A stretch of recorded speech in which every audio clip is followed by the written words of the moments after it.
Саламатсыңарбы балдар? Бүгүнкү тарых сабагыбызды баштайбыз. Сабак алдында балдар, мен силерге аманчылык, ден соолук каалоо менен бирге эл журттун керегине жараган мыкты инсан болушуңарга тилектешмин. Балдар, бүгүнкү биздин өтө турган темабыз Италиянын улуттук биригүүсү. Балдар, силер бүгүнкү сабакта улуттук боштондук кыймылдагы эки агым Рисарчиментонун акыркы этабы тууралуу маалыматка ээ болосуңар. 19-кылымдын 50-жылдарында Италияда улуттук биригүү үчүн күрөш кайрадан күчөгөн. Анда революциялык, демократиялык жана мээлүү агымдар аракет кылган. Революциячыл демократтар кол өнөрчүлөргө, дыйкандарга, жумушчуларга жана буржуазиячыл интеллигенцияга таянган. Алар Италияны элдик революция жолу менен бирдиктүү демократиялык республикага бириктирүүнү жакташкан. Бул агымдын көрүнүктүү жетекчиси эмиграцияда жүргөн Джузеппе Гарибальди болгон.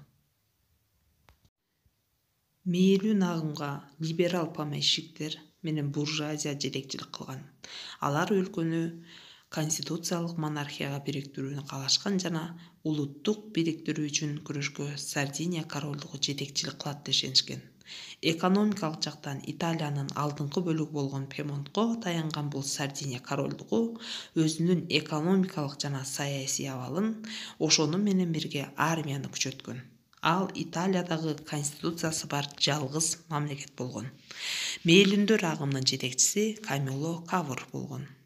Ал Ломбардия жана Венеция областтарын Австриядан бошотуп, Пьемонтко кошууну бул Италияны бириктирүүдөгү эң алгачкы кадам деп белгилеген.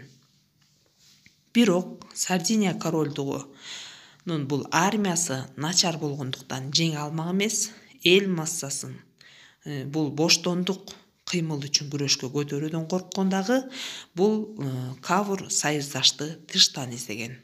Франциянын императору Наполеон 3 менен байланышкан.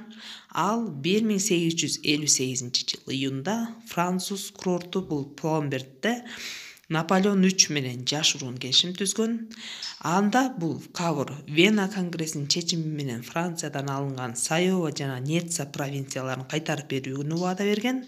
Ал үчүн Наполеон 3 Пьемонт королу Виктор Эммануил 2 менен келишим түзүүгө, Ломбардиядан, Венециядан австриялыктарды кууп чыгууга макул болгон. Бирок Кавр бул кырдаалда таң каларлык көрсөткүч көрсөткөн. Ал француз жана Пьемонт армиясынын начардыгы, бул король чыккынчылыгы үчүн сотко берилип жаткандыгы тууралуу жалган кабар тараткандагы австриялыктар бул кайырмага илинүү менен 1859 жылы апрелде Пьемонтко согуш ачышкан. Француз жана Италия армиясы аларга бир катар олуттуу соккуларды беришкен дагы Ломбардияны басып алышкан. 24-июнда Сольферинонун жанында салгылашууда бул Австриянын аскерлерин талкалашкан. Жеңиш жакындап калгандай сезилген, бирок күтүлбөгөн окуя болгон. 8-июлда Наполеон 3 Пьемонттук союздаштарына маалымдабай туруп, австриялыктар менен келишим түзгөн. Анткени бул француз императору италиялыктарды жактырган эмес. Ошону менен бирге ал Пруссия Австрияга жардам берет деп корккон. Венеция республикасы башкаларга караганда көпкө чейин сакталган. Бирок августтун аягында аны австриялык аскерлер ээлеп алышкан. Ошентип Рисарчиментонун кезектеги этабы аяктаган. Улуттук боштондук кыймылды бул жеңилүүгө учураган, бирок анын жүрүшүндө көпчүлүк италиялыктардын улуттук биригүүгө умтулгандыгы аныкталган. 1840 жылдын аягында Италиядагы боштондукка чыгуу революция жылдарында Рисарчиментонун лидерлеринин бири Кавр буржуазиялык реформалар боюнча долбоорун жана радикализмди кескин сындагандыгы менен белгилүү болгон. Бир аз мезгил чет өлкөдө жашаган жана 1848 жылы француз революциясынын алдында жергиликтүү журналга коммунисттик идеялар жана алар менен күрөшүүнүн жолдору аттуу макаласын жазган. 1852 Кавур Пьемонттун премьер-министри болуп шайланган. Бул орунда ал бир катар буржуазиялык реформаларды жүргүзгөн. 1860 апрелде Сицилиядагы көтөрүлүш Неаполитан аскерлери менен басылганда, Гарибальди жана анын ыктыярдуулары 2 кеме сицилиялыктарга жардамга барышкан. Бул отрядда 1000ден ашын жоокер болсо дагы бул Гарибальдинин 1000 кулу деп аталган. Алар Сицилиядагы Неаполитан аскерлерин тез арада талкалагандагы августтун ортосунда Италиянын түштүгүнө өтүшкөн. 7 сентябрда Гарибальдинин аскерлери Неаполго кирген. Королдун жоокерлери өз борборлорун сактап калууга аракет кылышкан, бирок 1 октябрда Гарибальди аларды Вольтурно дарыясынын жээгинде талкалаган. Радикалдар бул Гарибальдини борборго барууга чакырышкан. Түндүктөн аны карай Пьемонт армиясы тосуп чыккан. Король Виктор Эммануил II жана Кавур бул бардык жеңиш Гарибальдиге ыйгарылышын каалаган эмес.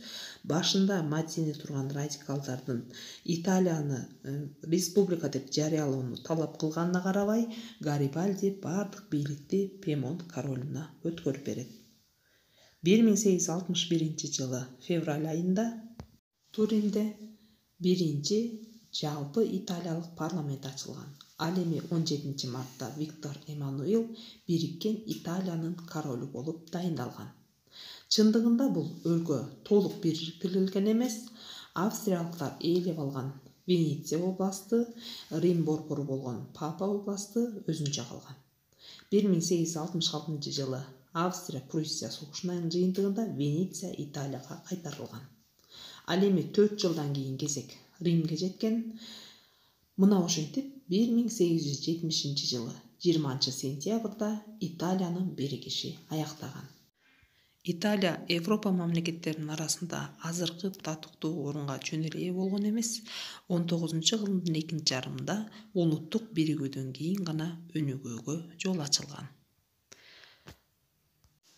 Анда балдар, бүгүнкү сабагыбызды жыйынтыктайбыз. 19-кылымдын 50-жылдарындагы улуттук боштондук кыймыл кайра жаралуу боюнча жалпы түшүнүк алдыңар. Италиядагы улуттук биригүүнүн натыйжаларын аныктап билдиңер. Мекенчилик, боорукерлик сезимиңерди, адилеттүүлүк сапатыңарды байытасыңар. Балдар, сабагыбызды бышыктайбыз. Айбери, айтчы. Рисарчиментонун лидерлеринин бири Камило Кавур тууралуу эмнелерди билесиң? Коммунистик идеалдар жана алар менен күрөшүү аттуу макаласын жазган. 1852 жылы Камило Кавур Пьемонттун премьер-министри болуп шайланган. Бул Камило Кавур буржуазиялык реформалар жана долбоорлоо жана радикализмде кескин сындагандыгы боюнча белгилүү болгон. Бул Камило Кавур Пьемонттун премьер-министри болуп шайланганда буржуазия реформаларын жүргүзгөн жана Пьемонт менен Италияны бириктирүү идеясынын активдүү түрдө пропагандалаган. Азаматсың Айбери. Айжылдыз, айтчы, Гарибальди кандай үй бүлөдөн чыккан? Гарибальди Ницце шаарында моряк үй-бүлөсүндө туулган. 13 жашында жаш матрос болуп деңизге чыккан. 25 жашында капитан болгон. Бирок деңиз аны эч кызыктырган эмес. Аны өзүнүн өлкөсүнүн тагдыры гана тынчтырган. Ал кезде Италия бирдиктүү мамлекет эмес болчу.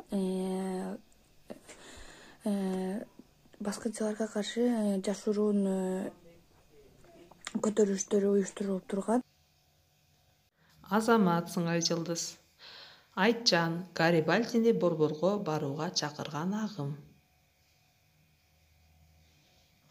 Гарибальдини борборго чакырган агым бул радикалдар.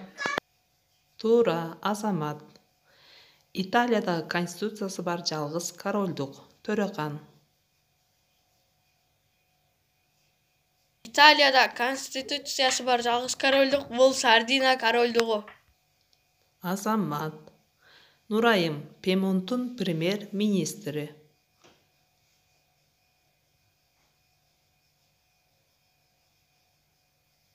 Пьемонттун премьер-министри Камила Кавур. Азаматсың, Нурайым. Үйгө тапшырма балдар. Концептуалдык картаны түзөбүз. Кайра жаралуу. Мында Италиянын улуттук аймактары, инсандар, чет мамлекеттер, дата. Мына бул тапшырманы аткарабыз. Кийинки сабактан көрүшкөнчө саламатта болгула балдар.